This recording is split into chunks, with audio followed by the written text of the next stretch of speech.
We just had the first heat of FNCS Major 2, and here are the 7 key points that we learned from the tournament. Starting off with point 1, Shxrk and T3eny are absolute demons. And yes, we did already know that before. They're one of the best fighting duos in the world, but in yesterday's heat, they took their performance to a completely new level. Now, of course, we had 15 duos book their place in next weekend's grand finals, but none of them looked anywhere near as impressive as Shxrk and T3eny did. Let's take a look at their elimination stats because they are absolutely ridiculous. You can see from their average eliminations that they are way above all the other teams in the lobby. They're also first and second for both damage and eliminations. They absolutely dominated this lobby. If we were to only include their elimination points, they would still have finished second for consistency, even when you take away all their placements. I mean, that is just absolutely insane. In their first 3 matches, they managed 2 second places, essentially guaranteeing their spot in the grand finals, and from there they decided to just have fun. They were playing like absolute menaces. They got an 18 elimination second in game 4, and then they went one better than that, managing a 23 elimination win in their final match, which is just ridiculous considering this is a heat quality lobby. The teams they were fighting were all very solid, but Shxrk and T3eny made it look like an opens tournament. They weren't discriminating. If you were anywhere near their vicinity, you were getting put down. So fair play to Shxrk and T3eny. They left no stone unturned. A ridiculously aggressive performance, and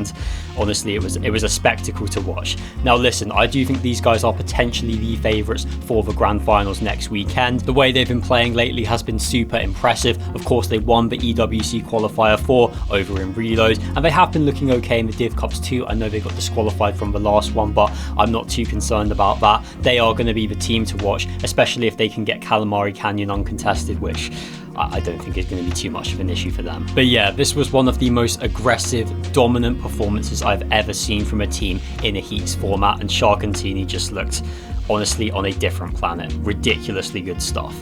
However, one team that took a slightly different approach was Focus and Thomas HD, and that brings me on to point 2. Focus and Thomas HD do not mess around. Now, this is their second FNCS campaign in a row where they have won the first match of their heat, thus ensuring instant qualification, and fair play to them for that. In a format where a lot of teams often don't try and qualify straight away in order to gain practice, it's very refreshing to watch a team that is clinical, that has that hunger and desire to win. They don't mess around, they just want to get the job done early, and honestly I really enjoyed seeing that. It's definitely different from Shxrk and T3eny, who preferred to play all 5 games and just eliminate everyone instead, but fair play to Focus and Thomas HD. They weren't messing around, they got the job done, and they are again one of the favourites to win the FNCS Grand Finals if they can get Heatwave Harbour uncontested. They of course came second in the recent Div Cup. They won the Div Cup in week 1. They've been looking incredibly solid, so watch out for them. Now, so far I've mentioned 2 big duos that performed as expected, but this wasn't the case for everyone, which brings me on to point 3.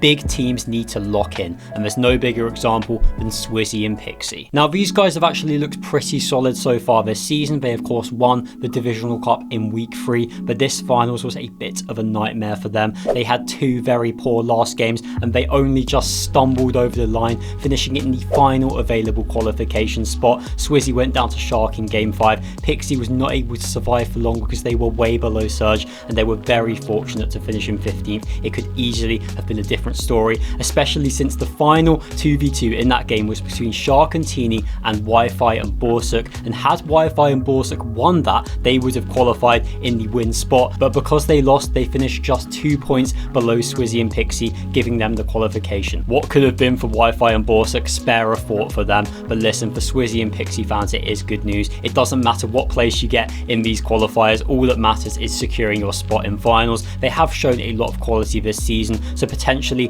this heat was just a one-off blip, and we can see them get back to their best in grand finals. And these guys were far from the only big duo that had a close call when it came to the qualification. Chino and Pablo did struggle a little bit too. They had a pretty weak middle part of the tournament. It was doubtful as to whether they'd be able to get enough points going into the final match, but they did make the best of it. A 4th place in game 5 was enough to secure the qualification. I actually want to give big credit to Pablo Wingu. He had the best damage ratio of the pros that played all 5 matches, which just goes to show that even when this duo isn't really performing, Pablo is still capable of putting up incredible numbers, which shows what a great player he is. Maybe there are some alarm bells for this team. They haven't looked great in the divisional cups. They've had uncontested Sinister Strip and they've never been able to fully take advantage of it. So I'm not sure their stocks are too high going into grand finals, but yet again, Pablo Wingu has ridiculous firepower, Chino too, so you never know when their next big performance is coming. I could easily see them still doing pretty well in the finals. And Cammy and Hari also didn't have the most convincing qualification. They did have a team landing near their POI, so it was a little bit scuffed for them, but nonetheless I did expect them to be a little bit more comfortable. But again, they made it through and that is all that matters. We will be seeing them in the grand finals. So in the end, most of the big names did qualify, but that takes us on to point 4. The surprise packages stole the show. Now we had a few up and coming duos secure their spot into the grand finals, one of which being the German team of Joni and Winter, and it clearly meant a lot to them, as you can see from this tweet. I actually reached out to their coach to get a bit of insight onto the situation, and here is what he said. Shout out to Zyrex for giving us this analysis. He stated that it was all about the analysis and the work they did prior to the heats, all the VOD reviewing, establishing the routines, so fair play to them. They clearly put in the time and it did pay off. I did like a lot of the strategies I saw from them from going through the VODs. I saw they were using the boat strat out of Wonky Land to do some dead side rotates in the storm, which is a nice strat. I did quite enjoy seeing that. They also looked full value for their game win as well, so fair play to these guys. Not many people would have had them on their lists to qualify, but they proved everyone wrong. A very good performance.